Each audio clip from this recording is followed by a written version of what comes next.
Welcome back to Dark Florida, where the Sunshine State secrets come out after dark. I'm Brooke Moreland, your guide to the shadowy corners of Florida and beyond. From unsolved crimes to haunted legends, from cryptid sightings to bizarre news. Here, the strange isn't just a story, it's a way of life. Tonight, we're unraveling one of Florida's most astonishing mysteries, Coral Castle. Often referred to as Florida's Stonehenge, it's a megalithic structure shrouded in mystery and wonder. Is it a haunting tribute to love? Was it aliens? Lost ancient technology? Or simply just limestone? Built single-handedly by Edward Leedskalnin, a Latvian immigrant between 1923 and 1951, this architectural enigma comprises of over 2.2 million pounds of limestone, some of the blocks weighing up to 30 tons. The questions of how and why Ed accomplished this feat continue to baffle experts and enthusiasts alike. How did he manage such a feat? Was it magic? A secret mastery of gravity? Assistance from extraterrestrial beings? Or was it the sheer, unrelenting force of a broken heart? This towering limestone fortress holds secrets that seem to defy logic, science, and time itself. Some say that Ed harnessed the forces of unknown, manipulating gravity and unlocking magnetic mysteries. Others point to the whispers of leylines, hidden energy grids, and the secrets of the ancients. Whatever the truth, Coral Castle stands as a testament to the strange and the unexplained, a riddle carved in stone that challenges everything we think we know. Now, the man behind the mystery we're exploring today, Ed Leedskalnin, was born on January 12th, 1887 in Latvia. He was also a Capricorn. And I know that the last two episodes have been about Capricorns doing crazy stuff in Florida, but I promise that won't be all that the show's about. So we know very little about his childhood, apart from the fact that his parents weren't wealthy and he was really only formally educated until the age of around 9 or 10. And it was suggested that Ed loved to read, and he learned stonemasonry skills from his father. And we know that by the time that Ed was in his 20s, he could read, write, and probably speak at least 3 languages. Now, when he was 26, he was set to marry Agnes Skufes. Mind you, she was 16 at the time, but he had fallen in love with her, and he often referred to her in his books as his Sweet 16. It said the day before their wedding, Agnes broke off the engagement, letting him know that he was too poor and too old for her, and that he simply did not make enough money. Supposedly, this broke Ed's heart. So he packed up everything he owned and he left Latvia and came to America. It's said that he went to California and he did some logging work there before making his way through the States. He lived in East Texas for a bit before he finally made his way to Florida around 1918. Now, eyewitnesses report seeing Ed wandering around with dowsing rods, and dowsing rods are commonly used to detect water or earthbound energy. When they asked him about its purpose, Ed just cryptically replied, "When I know, I'll find it." Standing at just 5 feet tall and weighing 129 pounds on a good day, Ed was a gravely ill man, and he was believed to be suffering from a severe respiratory disease, likely tuberculosis, a condition that had no known cure until 1923. But somehow, remarkably, he made a full recovery, which many consider a miracle. Some speculate that the recovery was not just a stroke of luck for Ed, but the result of his mysterious understanding of electromagnetism and healing properties of the sunlight's ultraviolet rays. He was a self-taught engineer and stonemason. Ed single-handedly moved 2.2 million pounds of limestone to construct a massive megalithic castle. Those who knew Ed suggested that he intentionally misled them, concealing the true extent of his knowledge and offering only partial or cryptic explanations for his methods. It is widely believed that Ed quarried the limestone by hand from the nearby pits, relying solely on tools like a rock axe crowbar, sledges, and a cleverly designed system of levers. Every feature is carved from this brittle, bone-laden limestone, which can be very sharp and get very hot under Florida's scorching sun. We refer to Florida as the Sunshine State, but perhaps we should start calling it the Limestone State, because beneath our feet lies a foundation of a porous limestone that's formed in part from fossilized remains of ancient coral skeletons. Limestone is a very versatile stone, believed to help amplify healing properties and encourage purification. It is said to be grounding and center energy, while also helping foster positive thoughts. Limestone is a healing stone, beneficial to overall health and well-being, and spiritual practitioners believe that limestone has metaphysical properties, making it a multidimensional stone with a deep connection to energy and balance. It's also said that it can help promote a sense of inner peace and tranquility, helping to reduce things like stress, anxiety, and depression. Some believe that white limestone can even help enhance creativity and intuition, making it a very popular choice for artists and spiritual practitioners. So these limestone structures include curved crescent moons, a massive Saturn, a representation of Mars, Venus, and a quarter moon perched atop the perimeter wall, all gazing down on a surreal landscape of limestone creations, elevated thrones, beds, rocking chairs, tables, a star-shaped fountain, a functional sundial, all painstakingly shaped from the same stone. In total, the creation weighs 1,100 tons, featuring a 9-ton gate, a 5.8-ton walls, and a 28-ton obelisk, all quarried, carved, and assembled, remember now, by a single chronically ill man.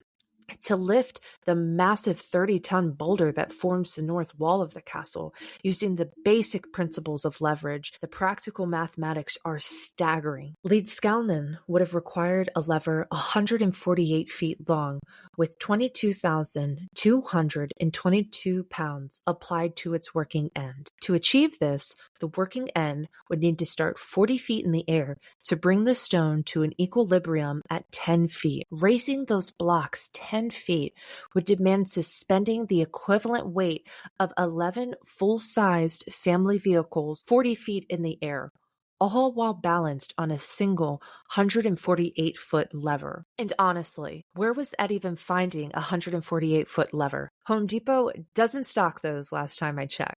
The claim that Ed single-handedly lifted and placed this 30-ton boulder using basic tools and the principles of quote-unquote leverage remains unprovable. How could a 5-foot-tall, 100-pound man withstand the combined force of over 82,000 pounds? And realistically, who among us could single-handedly drive wedges deep enough into the ground to match the precision seen in Coral Castle's walls? Now, let's consider the perspective of Rusty McClure and Jack Heffron, authors of the most recent and comprehensive research on Coral Castle. Their book is called Coral Castle, The Mystery of Ed Leedskalnin and His American Stonehenge. In their book, they describe it as the first objective journalistic look at Coral Castle, and they highlight the baffling nature of Ed's work. Quote, "The gates, more than any other feature of the castle, challenge the idea that Ed solely relied on engineering skills and basic tools. How could he have balanced these gates so precisely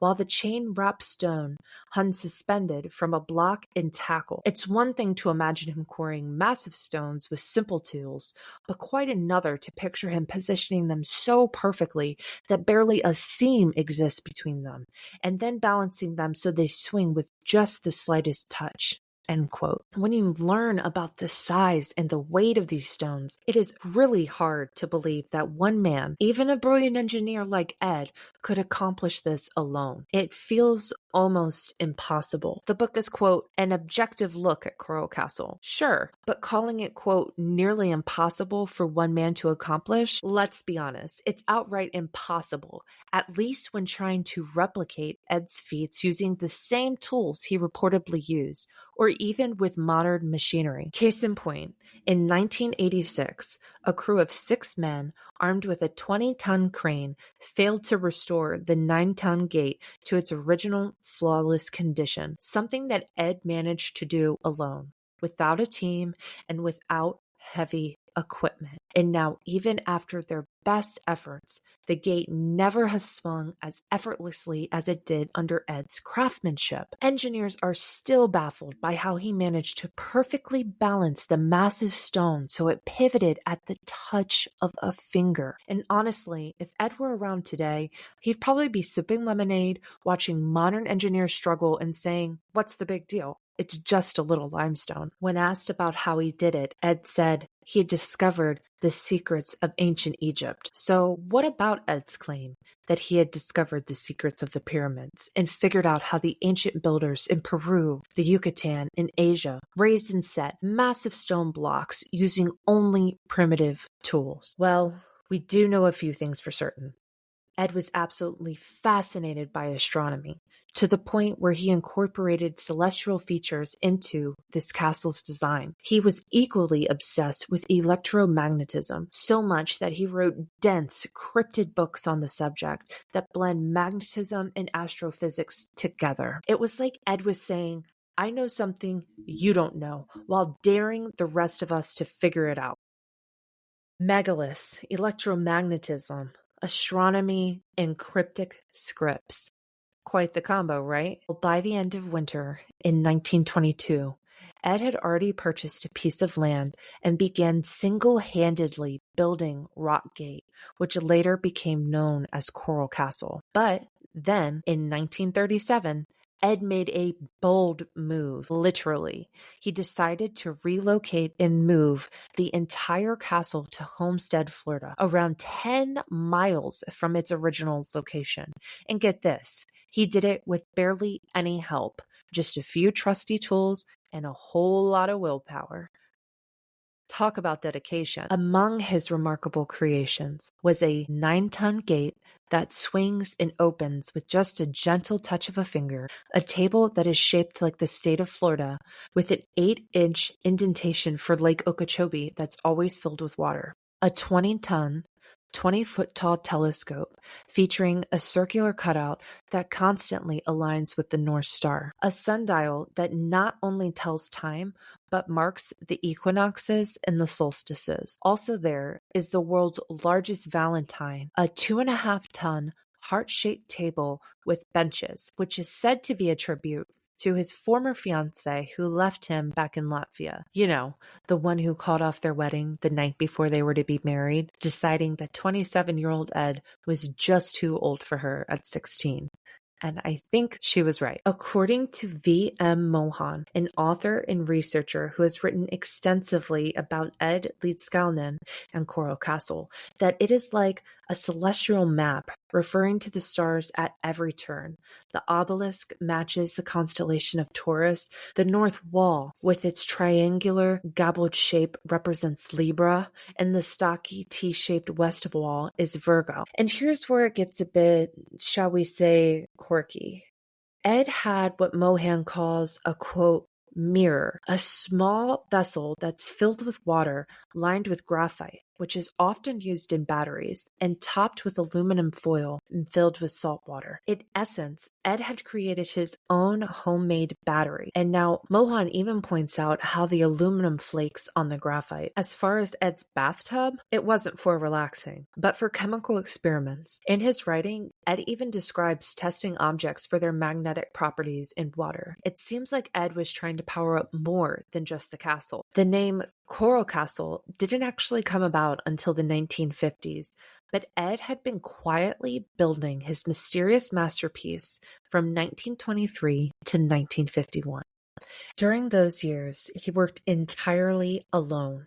No one ever saw him move the massive stones into place. In fact, he did most of his work under the cover of night, using just a lantern to guide him. He seemed to have some kind of sixth sense about when he was being watched. It's said that he even filled the cracks between the stones with smaller rocks, making sure that no one could peek in during the day. But seriously though, how did this tiny guy manage to move tons of coral? Well, Ed was a self-taught physics enthusiast, intrigued by the mysteries of ancient structures like the pyramids, where their stones were said to be moved and placed together without the aid of modern equipment. One story goes that Ed pulled up to a local quarry one night to buy several tons of coral. When the foreman asked how he planned to load it into his truck, Ed simply smiled and asked the man to turn his back. A few minutes later, the foreman turned around, and to his surprise, Ed was sitting in the truck grinning with the coral already loaded. No explanation, no sign of effort, just the mystery of how it had been done. When curious visitors would ask him how he did it, Ed would simply say he studied the methods used to build the ancient pyramids. But comparing the coral castle to the pyramids seems a bit off. The blocks in Egypt weighed about 2.5 tons each, and Ed worked alone, lifting 10-ton stones with just a tripod made from 3 pieces of Dade County pine. The Great Pyramids of Egypt have baffled humanity for centuries, inspiring theories that range from ingenious to the downright otherworldly. Conventional archaeology attributes their construction to a combination of slave labor, massive ramps, and an early understanding of simple machines like sledges and levers. Yet, skeptics argue that this explanation doesn't quite account for the sheer precision of the blocks, some weighing up to 80 tons, and the complex alignment of the structures with the celestial bodies. Was there some hidden ancient knowledge at play? Did the Egyptians harness forces that we simply can't comprehend today? It's no wonder that Ed was so captivated by the pyramids. He often claimed he unlocked the secrets of how these massive monuments were built with primitive tools. His fascination with ancient engineering likely drove his relentless experimentation with magnetism and gravitational forces. Whether Ed truly deciphered the ancient Egyptian methods or tapped into a wholly different mystery, it's clear he was channeling that same awe-inspiring energy when constructing Coral Castle. And one of the most fascinating aspects of the Great Pyramids is their celestial alignments. The 3 main pyramids at Giza are believed by many to mirror the stars in Orion's belt. This alignment isn't just a coincidence. Ancient Egyptians associated the constellation Orion with Osiris, their god of the afterlife, resurrection, and rebirth. And the pyramid's layout, 2 larger structures and 1 slightly offset smaller one, perfectly corresponds to the brightness and position of the stars Alnitak, Al-Nalam, and Minataka in the Orion constellation. What's more is the alignment isn't just about the physical layout. The shafts within the Great Pyramid of Khufu point directly towards specific stars, including Orion's belt and Sirius, the brightest star in the night sky. This cosmic precision suggests that the builders were not only master architects, but also highly skilled astronomers. They may have believed that the stars served as a celestial map guiding the soul of the pharaoh into the afterlife. Ed was just utterly captivated by these ancient feats of engineering and their connection to the cosmos. Much like the Egyptians, Ed incorporated astronomical features into his coral castle. His 20-ton telescope, for example. Did he believe, as the Egyptians might have, that the alignments of the stones and the stars unlocked some kind of universal power? Whether or not Ed had access to the same ancient knowledge or his own discoveries, the parallels between Coral Castle and the Great Pyramids give us much to ponder. The north wall weighs in at over 30 tons. Let's be clear. This single block of stone far exceeds the weight capacity of any of Ed's equipment by a significant margin, making it almost laughable to think that he could have lifted it with just 3 pieces of Florida pine and a chain hoist. Now, Ed's hoist was made by the Wright Hoist Company, was rated for 10 tons, but the chain only rated for 5s, and the wooden tripod even less. So someone could argue that the setup could have lifted a 30-ton block, but they would be overlooking both mathematical principles and practical logic. A 5-ton chain certainly won't lift 30 tons. Now, sure, you could theoretically reduce the load each pulley bears, but at some point, all that weight is going to rest on a single link of that 5-ton chain, and that link will snap. Now, this is where Ed's genius comes into play. He hides the truth in plain sight, making it seem possible when it's actually a complete falsy. Ed wasn't just a man using basic tools. He was performing something far beyond simple engineering. His setup doesn't even add up. There's something else at work here. Something revolutionary. The stones are placed and stacked without mortar, solely relying on their weight to hold them into place. The craftsmanship is so precise that the stones fit together with such accuracy that not even a sliver of light can pass through the joints. The vertical stones that form the perimeter wall stand 8 feet tall and maintain a consistent height. Remarkably, after decades, the stones remain perfectly aligned and have not shifted. A few eyewitnesses claim to have seen Ed at work, insisting that they saw the coral blocks float like they were helium balloons. The only advanced tool that Ed has ever mentioned using was a perpetual motion holder. This perpetual motion holder that Ed mentioned is one of those curious tools that keeps the mystery of Coral Castle alive. According to Ed himself, this was the only advanced tool he used to manipulate the massive stones. But what was it exactly? Well, it's a bit of a head scratcher because there's no clear historical record of what it actually looked like or how it functioned. Some say it was a simple lever-like device, while others speculate it could have been some kind of electromagnetism tool. While many believe the secret was simply the matter of using basic pulleys and levers, others argued that there was more to it. According to some accounts, there was also a mysterious black box involved, wired, somehow capable of manipulating gravitational or electromagnetic fields, making it possible to move these giant blocks with surprising ease. It wasn't just the typical tools and basic physics at play here. There seems to be something far more intricate at work. The term perpetual motion is often associated with machines that are supposed to run forever without an energy source, which, as you know, defies the laws of physics. Yet, Ed's use of this term may have been more metaphorical, referring to a mechanism that worked efficiently and endlessly to move the heavy coral blocks. Others think it could have been a reference to an electromagnetic or gravitational field generator, something that reduced the weight of the rocks, allowing him to move them with relative ease. Now, Edward Leedskalnin still remains an even bigger mystery than the anti-magnetism device he supposedly used to levitate the coral. Was he simply ahead of his time, or did someone or something share their secrets with them? Who knows? Maybe Ed just really liked playing with magnets, or maybe he cracked the code on the universe's biggest energy source. But hey, I'm just speculating here. It's been suggested that Ed inherited knowledge from his father, a stonemason who taught him an ancient technique for moving massive stones. Though, let's be honest, it's not hard to wonder if there was some hidden Masonic knowledge involved. I mean, the Freemasons are known for their secret society. The deeper you go, the more secrets you uncover. Could Ed have learned something more than just basic masonry? It's a thought that we'll save for a deeper dive later on, but trust me, the Masons definitely deserve their own episode. Coral Castle was open for visitors. Ed charged visitors a dime to tour the castle grounds, but after relocating to Homestead, he raised the price to a quarter, though he would still let anyone in for free if they couldn't pay. At the entrance, visitors would find a sign carved into the rocks that said, "Ring bell twice."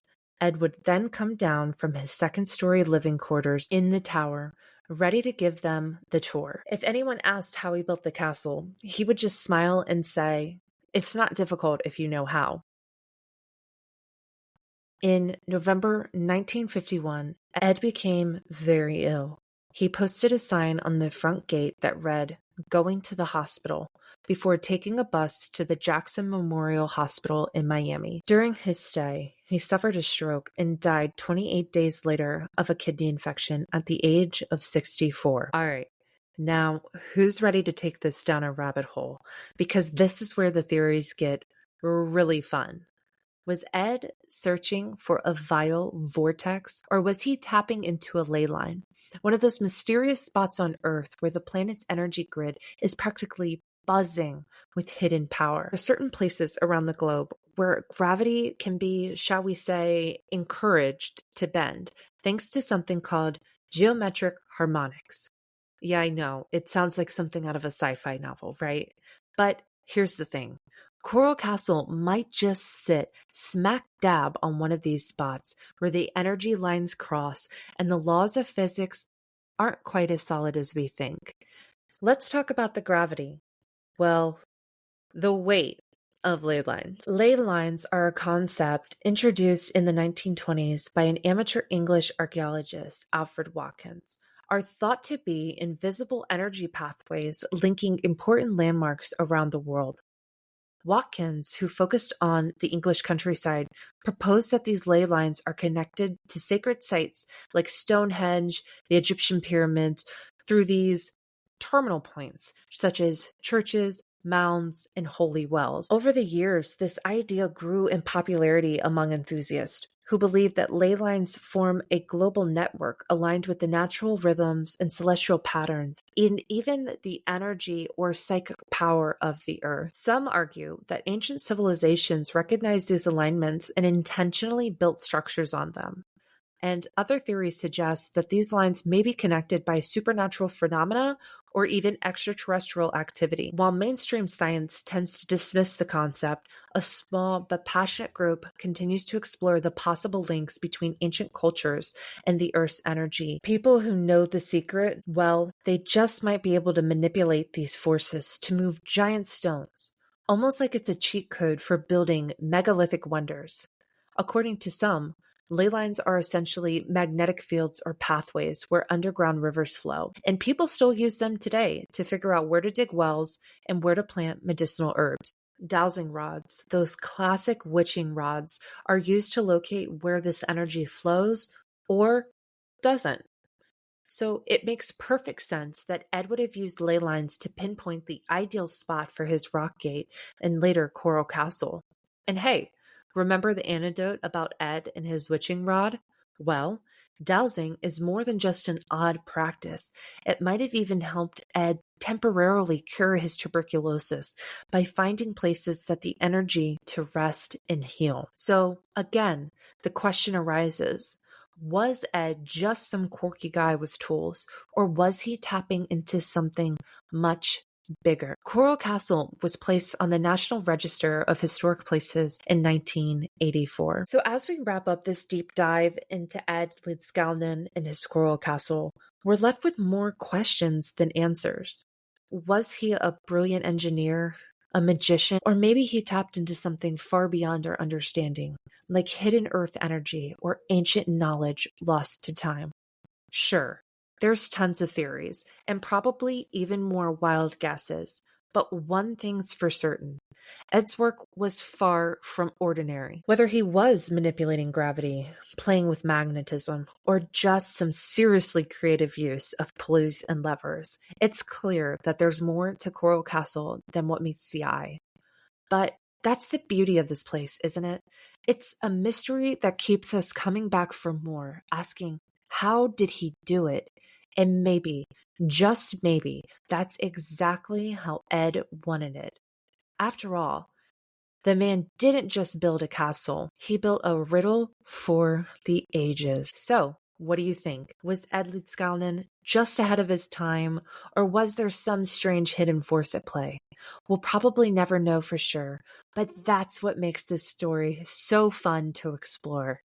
And as always, we'll keep digging into the oddities of Florida and beyond. So until next time, keep your curiosity alive and your mind open. Who knows what other secrets might be waiting for us just under the surface? If you've got your own eerie encounters, strange stories, or thoughts on the mysteries we've uncovered today, I would love to hear from you. Go ahead and send me an email at darkflorida@gmail.com.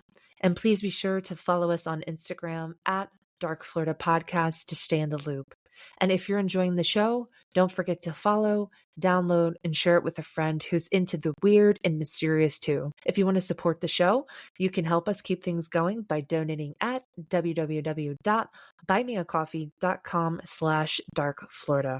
Your support truly means the world to me.